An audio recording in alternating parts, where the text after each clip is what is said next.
Before Johan Cruyff took over as Barcelona manager in 1988, the club had only won 3 La Liga titles in 30 years. And in the period of his 8-year stint dated back from 1988 to 1996, he won the club 4 La Liga titles and 11 trophies in total.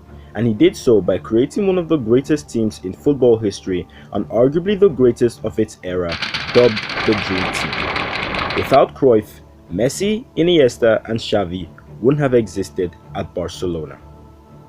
From uniting the club during a really dark period, revitalizing La Masia in which he saved Pep Guardiola from almost being helplessly expelled and changing the club's entire philosophy and playing style, thereby creating the blueprint or foundation on which the modern-day Barcelona was built upon, to getting stabbed in the back by the club's board and even threatened to be kicked out of the club with the use of the police. This is the revolutionary rise and the tragic downfall of Johan Cruyff's Barcelona Dream Team. We go back to where it all began. Motín de Hesperia. This was the event that changed everything for FC Barcelona as we know it. 1988 was a really rough period for the club. The club was in debt, fan attendance to the stadium was constantly decreasing on a regular basis, there was a wild relationship breakdown between the club's board members, and to top it all up, players' performances on the pitch was poor, and all this was happening under the reign of club president Lluis Nunez. On April 28, 1988, on a warm Thursday afternoon, the players of the first team gathered at the Hesperia Hotel, 3 kilometers away from the Camp Nou, declaring a revolution alongside head coach Luis Aragonés against the club management and club president Lluis Nunez. The manifesto of fury, which was read by the club captain, stated as follows: "The professionalism and honesty of the squad can't be put in doubt anymore.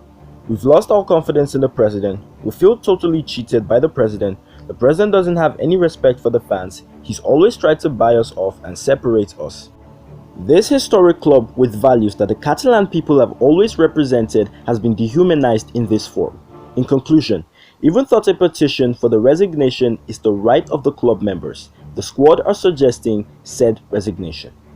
This incident was due to a financial disagreement between the players and Nunez, where it was also said that he prioritized and favored some players over the others.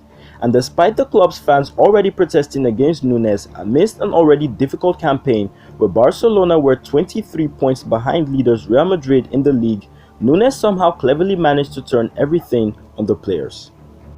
The club's fans, irritated by the team's on-field performances, were having none of it. And it was due to this entire situation that Nunez decided to bring back an old familiar face to the club in a bid to try to attain stability.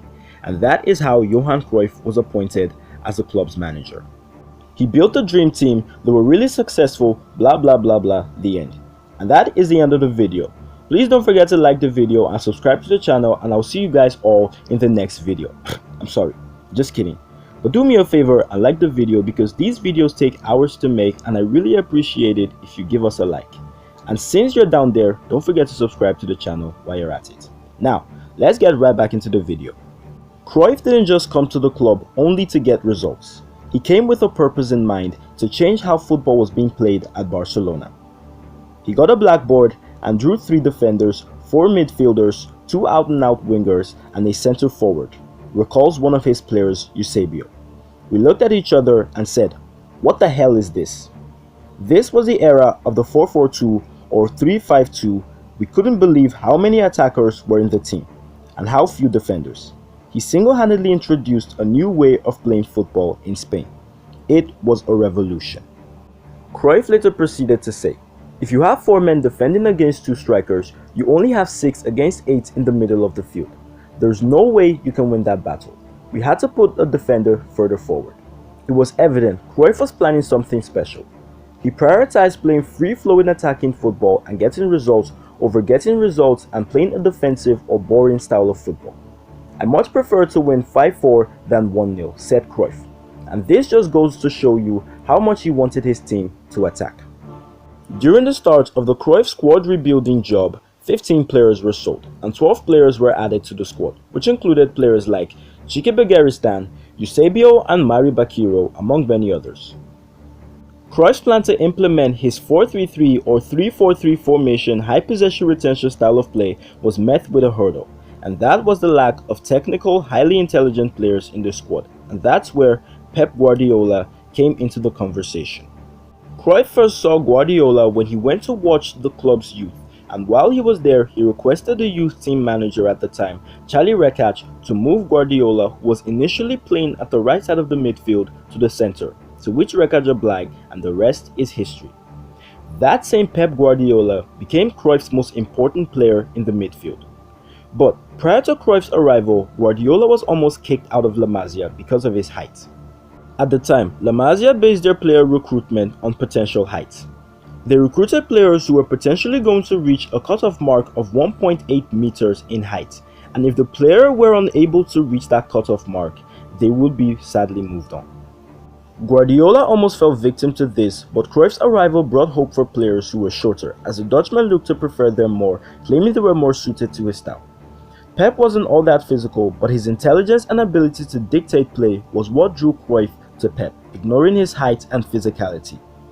Without Cruyff, players like Xavi, Iniesta, and most especially Lionel Messi would most definitely have not made it into the team. They won the 1988-89 European Cup Winners' Cup, and by the summer of 1989, he brought in two players in Ronald Koeman and Michael Laudrup, players who would later become integral parts of Cruyff's team. The 1989-90 season will see Barcelona finish third in the league, 11 points behind champions Real Madrid, but they managed to win the Copa del Rey. In the summer of 1990, Barcelona brought in the legendary Risto Stoichkov, a versatile forward who was lethal in front of goal and dangerous every time he got around the box, but that wasn't the only place he was dangerous at. Stoichkov was a temperamental and confrontational character who even received a 2-month ban for stamping the referee in the 1990 Super Cup final. The 1990-91 season was when things started to click for Cruyff. He had all the necessary players and was now ready to claim the La Liga crown. And that's exactly what they did. They were absolutely unstoppable, and with players like Michael Laudrup and Ronald Koeman, who had a difficult first season at the club playing integral roles in helping the club to their first league title in 6 years. However, in the midst of the title-winning campaign, an old habit of Cruyff's eventually caught up with him. Yeah, that's right, his smoking habits. His habits, added with the stress of being the manager of a massive club like Barcelona, was the reason why he had to take some time off for an operation on his heart. And so, in his absence, Charlie Rekach, his assistant, took over and clinched the title for the Blaugranas. The legendary 1991-92 was the season where Pep Guardiola became a regular in the starting 11. And despite a slow start to the season where they lost 3 out of their first 8 games, Cruyff used his team management skills to drive them all through the season. And on the last day of the season, the title was theirs for the second season in a row, thanks to a last day defeat suffered by rivals Real Madrid at the hands of Tenerife. After that, the European Cup final followed. In a tightly contested game at Wembley against Sampdoria, extra time was where the magic happened. Ronald Koeman stood over a free kick with all the pressure on his shoulders, lashed the ball straight to the back of the net. The celebration was wild, and by the end of the match, Barcelona were crowned champions of Europe for the first time in the club's history, thereby marking the full arrival of the Dream Team. The following season, although they didn't win the Champions League as they were knocked out by CSKA Moscow, they won their third consecutive league title, needing yet another last day of the season loss for Real Madrid at the hands of Tenerife again to win the title. And was around this time that rumors of him falling out with club president Lluis Nunez started to surface. In the summer of 1993, Romario arrived at the club, and the Brazilian wasted no time in showing the Culés exactly what he was about, and even scored a hat-trick in a 5-0 demolition of Real Madrid in the El Clasico. And by the end of the season, despite facing strong competition this time from Deportivo La Coruna, they won their fourth consecutive league title. We've seen the rise, and now it's time for the fall. Barcelona at the time were undoubtedly the biggest force in football, and Cruyff led the club to yet another Champions League final, but this time against Fabio Capello's AC Milan. Barca were the clear favourites to win this match, but the unthinkable happened. In a match where Laudrup couldn't play because of the 3 foreign player rule as he was removed for Romario, Barcelona lost 4-0 to Milan. Fabio Capello's Milan, who only scored 36 goals in 34 matches in Serie A. That same defensively minded Milan smashed 4 behind Barcelona's nets. It was the beginning of the end for Cruyff's men. Laudrup and Zubizarreta never played again, as the former even sealed a controversial move to Real Madrid that summer. Romario left the club in January 1995, and players like Jorge Popsecu, Jorge Hagi, and Robert Prosinecki, who were brought in as replacements, struggled to make an impact, except Luis Figo, who tried his best. Towards the end of the 1995-96 season, rumors that the club agreed to hire Bobby Robson started spreading, and just like that, Cruyff was devastated. When the club's vice president Johan Gaspard approached him, Cruyff lost it, calling him a traitor. The outburst was so intense that Gaspard threatened to call the police if he doesn't leave the Camp Nou immediately. And that's how everything ended between Cruyff and Nunez. The fans later protested Cruyff's treatment, but everything was already too late by then. And that is the end of the video. Quick question for you guys to drop the answer in the comment section below. Who are you guys predicting will play for Real Madrid in the next 5 years? Don't forget to like the video, subscribe to the channel, and I'll see you guys all in the next video.